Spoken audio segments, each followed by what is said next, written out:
What's up, everyone? Welcome to the Wednesday, December 22nd episode of DraftKings Tournament Plays presented by No House Advantage. All new users to No House Advantage receive a $25 deposit bonus using the code Awesemo. Today, we're going to take a look at 5 of the best tournament options on DraftKings.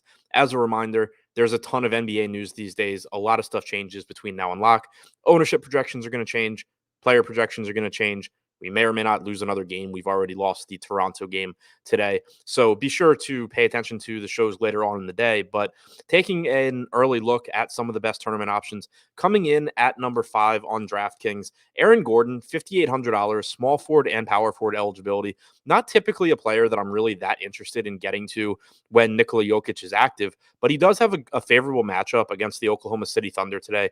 He's only projected for about 2% ownership because there are so many good high probability plays on this slate. It's going to allow Gordon to kind of fall through the cracks a little bit, and it makes him look like a good contrarian play in tournaments where he has an 8% chance of being in the optimal lineup at only 2% owned. He's likely to give you 34 plus minutes against Oklahoma City. You just kind of have to hope to run good in terms of scoring and rebounding, and Gordon can give you a very good score for his salary.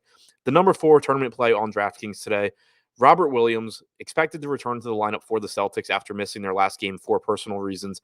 The Celtics are still extremely shorthanded. They're still without Al Horford, which has been a big deal for Williams this season. His fantasy production has increased when Horford's out. His playing time increases. It's likely you get 30 plus minutes from him. He's only $5,500 on DraftKings, about 7% ownership, about a 9% chance of being in the optimal lineup.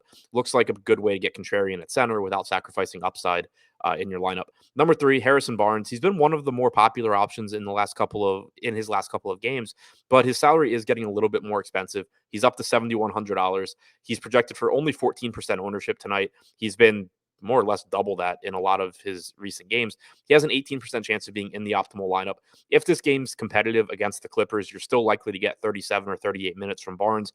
On average, he produces 0.9 to 1 fantasy points per minute. So he looks like a pretty good option at a still reasonable salary that is expensive enough to lower the ownership a bit.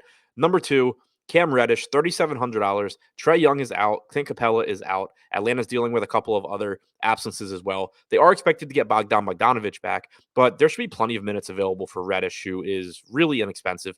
He's about a 0.9 fantasy point per minute player without Trae Young on the floor since the start of last season.